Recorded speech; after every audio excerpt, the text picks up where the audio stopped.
Are you responsible for the death of your child? No. 37 fractures on Ollie, including 23 broken ribs. Ollie will be forever in our broken hearts and his memory will forever live on. It has taken more than 6 years for this investigation to come to court.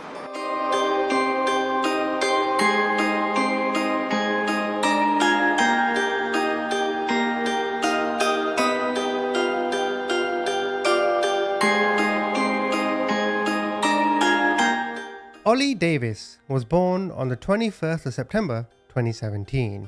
He left hospital a normal and healthy baby.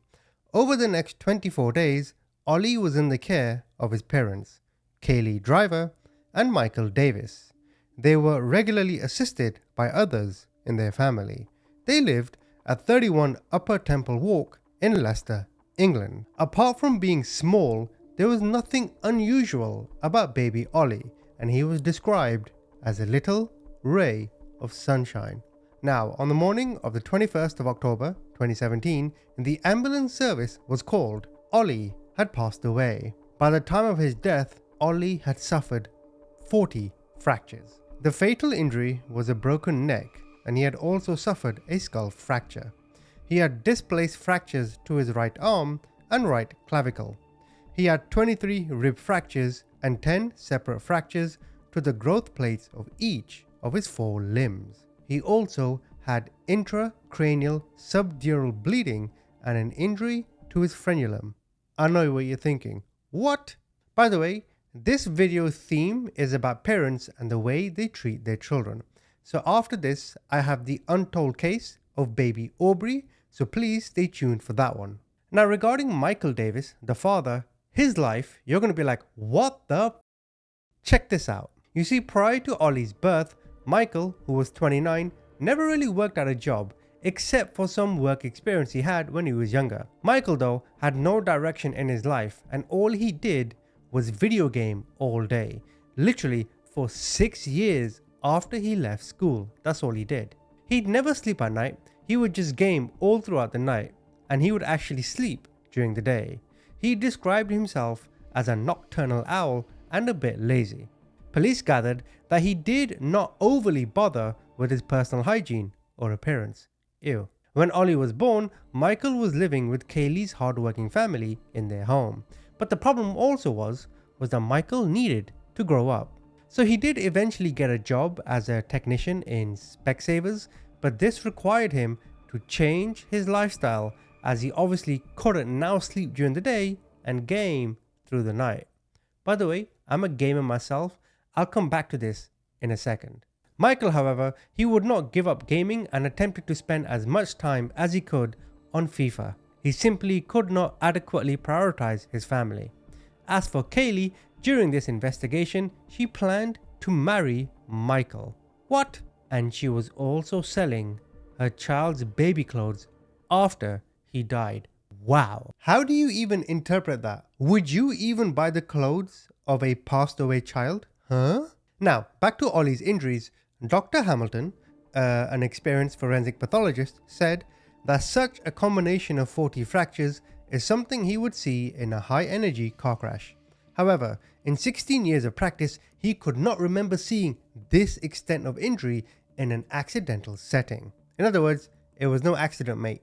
Another doctor, Dr. Robinson, who was a very experienced pediatrician in a hospital with an expertise in child protection, stated that this was the most severe case he had ever encountered. The devastating spine injuries which resulted in Ollie's death were inflicted between 4 and 8 days before he passed. So between Friday the 14th and Tuesday the 17th of October. Friday to Tuesday, that's a weekend. There's a reason why it was a weekend. I'll come back to that. These injuries consisted of a complete fracture of the bones just by the middle of the neck called the C5. There was a fracture of C7 vertebral body, which is the lower part of the neck. The doctors concluded these injuries were caused by forcible hyperextension of the neck. Now, during the case, Professor Mangum, who frequently provides expert reports in cases of child death, he stated that during the course of his work, he did not ever recall seeing fracturing as extensive as this. So, a doctor and a professor basically are saying, I've never seen this before. They believed to cause Ollie's neck injuries required more than just shaking. The neck was forced back beyond its normal limits and severe force was needed.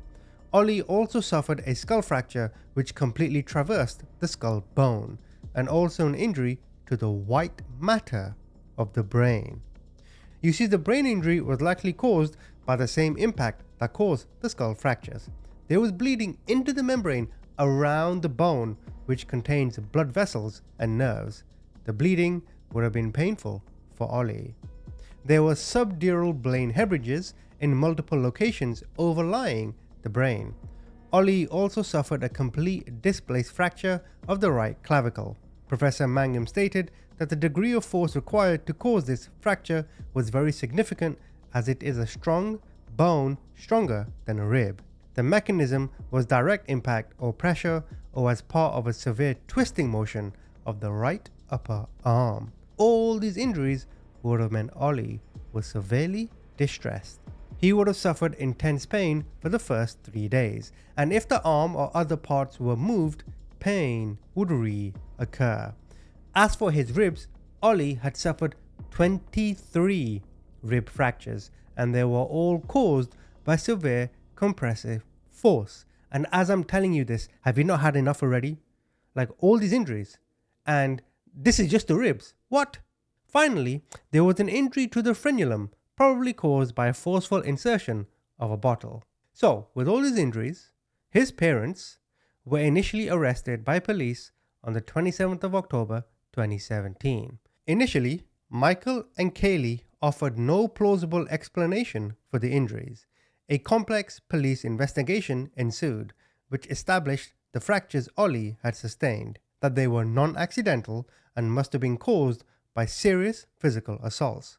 However, it wasn't until 4 years later, yes, 4 years later, gathering evidence, that the police charged them both in 2021.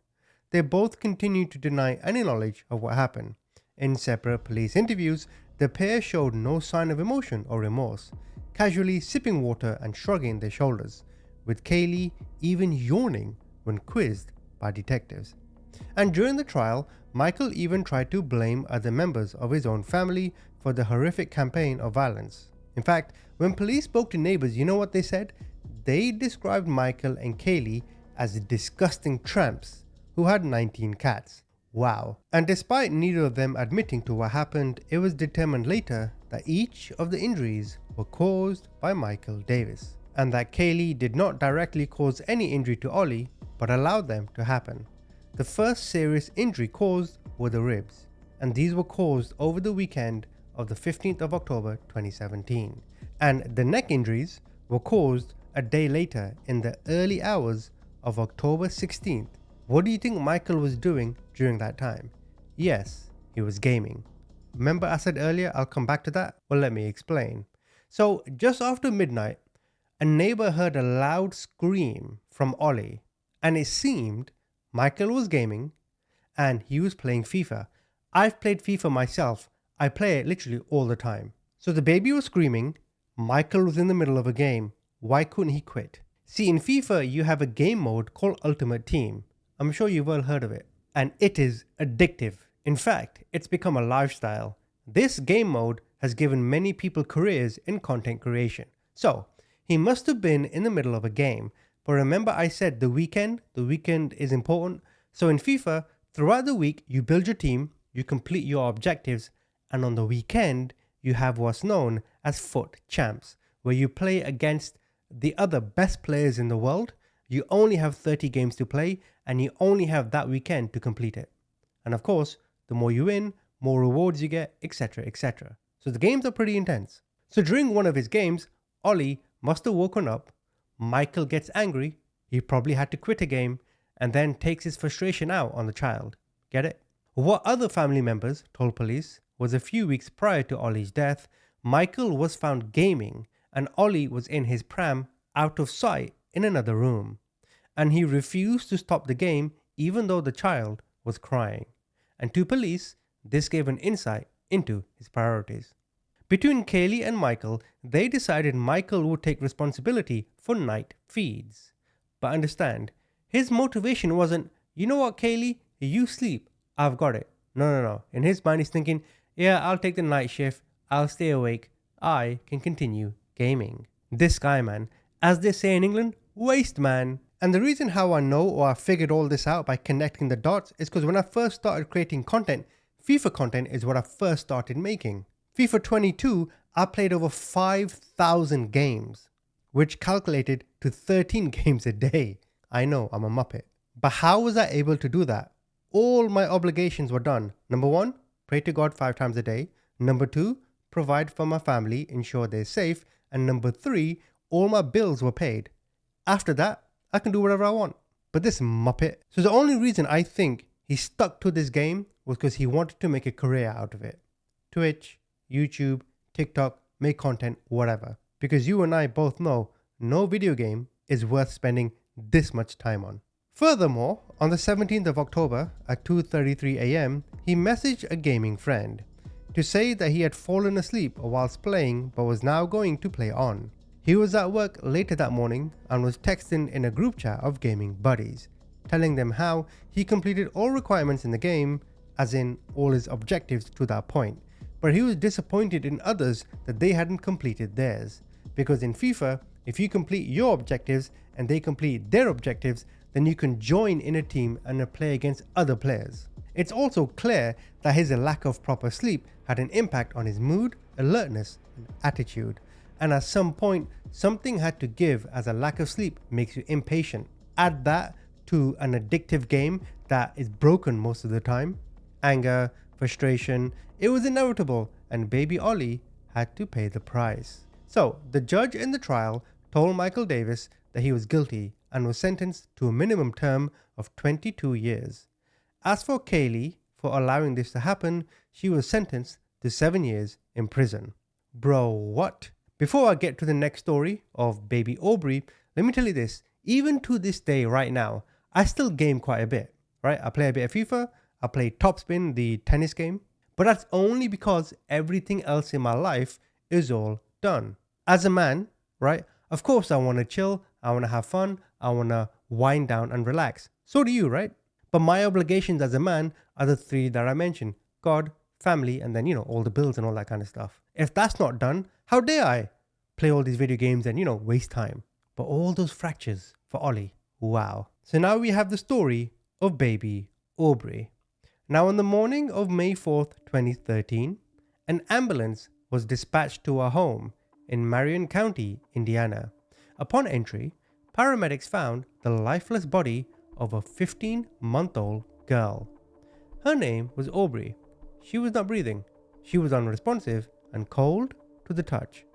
In addition to post-mortem rigor mortis and liver mortis, paramedics noted the body had visible injuries on the head, face, torso, and stomach. Her mouth was also cut. In the house lived Nikita Dunn, the mother of Aubrey, and her boyfriend Daryl Daniels. It was Daniels' home, and Nikita herself moved in 2 months prior with her 2 children, including Aubrey. Daniels himself was regularly visited by his 2 young children from a prior marriage. He recounted the events surrounding Aubrey's death during 2 interviews with police. During the first interview, he attributed Aubrey's injuries to falling out of her playpen and the fact that she was recently injured in her eye with a hairbrush by her sister. Daniel stated that the evening before Aubrey's death, he had watched her while Nikita was out running errands. So he gave his 2 children a shower and he cooked hot dogs for dinner. When the children went to bed around 10 PM, Aubrey was put to bed on the couch because she learned how to climb out of her crib, so it was safer for her to be in front of the adults. So Daniels recalled that on the morning of May 4th, he played a video for his children, gave them cereal, believing Aubrey was still asleep on the couch. This is the next day. Nikita and Daniels showered, and when Nikita returned to the living room, she screamed Daniels' name. Daniels ran to the living room to find Aubrey not breathing, stiff and cold. He told Nikita to call 911 and began CPR, moving Aubrey to the floor. An autopsy revealed Aubrey had numerous injuries externally. She suffered from abrasions on her head, a contusion underneath her right eye, a laceration and frenulum inside her mouth, several small contusions on her torso, abdomen, and head, a burst vein on the left side of her temple, and hemorrhaging to her right eye. Now, Dr. Brewer, the forensic pathologist who performed the autopsy, explained that the injuries inside Aubrey's mouth could be explained by the child biting her own lip or some other blunt force that pushed her lip against her tooth. The contusions on her torso, abdomen, and head were also likely the result of blunt force, some of which the doctor believed to have been at least 3 days old. Internally, Aubrey had cerebral edema, which is swelling of the brain, subgaleal hemorrhaging, which is bleeding inside the scalp, an injury to the dura, this is a layer covering the brain, also a hematoma of the liver, which is bleeding of the liver, mesenteric hemorrhaging, which is bleeding of the layer of fat that covers the abdominal organs, and hemorrhages within the pancreas, peripancreatic tissue, and diaphragm. Essentially, she was injured everywhere. Now, based on the existence of a blood clot in the peritoneal cavity, Dr. Brewer believed there was bleeding inside the abdominal cavity for 3 to 4 days, thereby allowing time for the blood to clot. How much pain would she have been in during this time? My God. The doctor concluded that Aubrey died 6 to 8 hours before the paramedics arrived as a result of multiple blunt force traumatic injuries, and if the child had received medical attention, she very likely would have survived. Now, with all of this, Daniels was confronted with the results of the autopsy in his second interview with police. He stated that in the 2 weeks preceding the child's death, no other adult besides he and Nikita were alone with Aubrey. When he was shown photographs of Aubrey depicting the injuries on her torso, he repeated he believed the injuries were the result of Aubrey falling out of her playpen or from learning to walk. Sorry boss, my son has fell multiple times. My daughter hasn't fell yet. Either way, it didn't result in all this hemorrhaging. Upon further questioning, however, Daniels admitted Aubrey must have been assaulted by Nikita, because they were the only ones who had been alone with the child in the preceding weeks, but stated he never witnessed it. At trial, the state presented testimony from Dr. Harris, a pediatrician specializing in child injuries. Dr. Harris testified that Aubrey's injuries were excessive for a toddler of her age and atypical for an accidental injury. She explained that newly walking toddlers sometimes injure their foreheads, but bruises are uncommon on the sides of the head. She rejected the contention that Aubrey's abdominal injuries were the result of a fall from her playpen, because the abdomen is not easily bruised, and when children fall from a height, they are much more likely to injure their forehead or a limb. Dr. Harris also noted that although a hairbrush could have caused some marks, it would only account for one of the contusions on Aubrey's face. So, the state then charged Daniels and Nikita with neglect of a dependent by placing Aubrey in a situation that endangered her life or health.